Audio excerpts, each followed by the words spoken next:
अल्लाह खुदा शिया है ना, ये फारसी खबर। जब नरेंद्र मोदी सरकार की विदेश नीति देखते हैं और उसके पहले मनमोहन सिंह सरकार की भी, तो विदेश नीति कुल जमा ऐसी है जिसमें बड़ी कंटिन्यूटी दिखती है। बहुत सारी और पॉलिसीज में ऐसा होता है कि सरकार बदलती है तो नहीं। तो हमने देखा है कि अरब देशों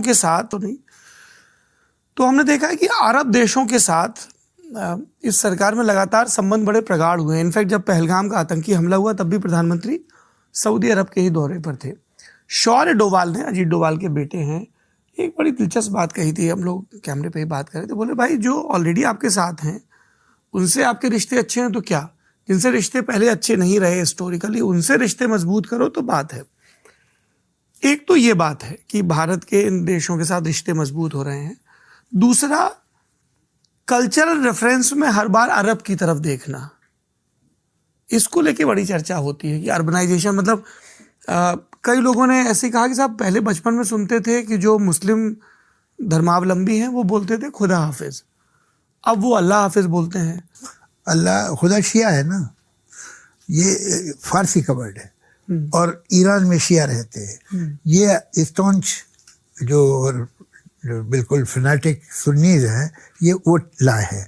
ये फारसी में खुदा नहीं, खुदा तो फिर सबका होता, अल्लाह, अल्लाह हाफिज। मैं उनसे पूछता भी हूँ क्या शियाओं का और सुन्नियों का अलग अलग ईश्वर है क्या? करेक्ट, अभी तो हो गया है, यही दिख रहा है।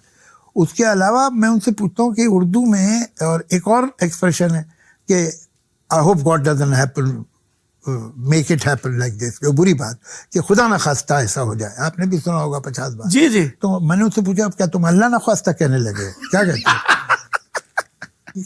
क्या जवाब क्या मिलता है? 2 तरीके हैं, और ये बात मैं सिर्फ उधर के लिए नहीं कह रहा हूँ, इस मुल्क के भी कुछ लोगों से कहना चाहता हूँ जी। 2 तरीके हैं जिंदा रहने के, या तो इंक्लूड करो या एक्सक्लूड करो। जब इंक्लूड करने के मोड में होगे तो तुम इंक्लूड करते ही चले जाओगे और बड़े से बड़े होते चले जाओगे, फैलते जाओगे। और जब एक्सक्लूड करोगे तो ये भी एक कांस्टेंट प्रोसेस है। ये तो शिया तो मुसलमान थे, अब नहीं रहे, अब वो कहते हैं शिया मुसलमान ही नहीं है। अच्छा, वो कादियानी जब पार्टीशन हो रहा था तो मुसलमान था, बाद में नहीं रहा। तो ये हुआ क्या है कि अब आप, ये ऐसा है कि प्याज को ढूंढने के लिए छिलके उतारना शुरू करो। तो प्याज कहाँ है? प्याज तो छिलके ही है, प्याज मिलेगा ही नहीं तुम्हें।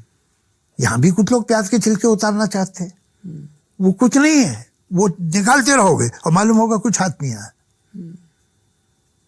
जब बंटने का और बांटने का मूड है तो उसकी भी कोई हद नहीं है, और जब जोड़ने का और जुड़ने का मूड है तो उसकी भी कोई, वैसी चीजें मिलती है।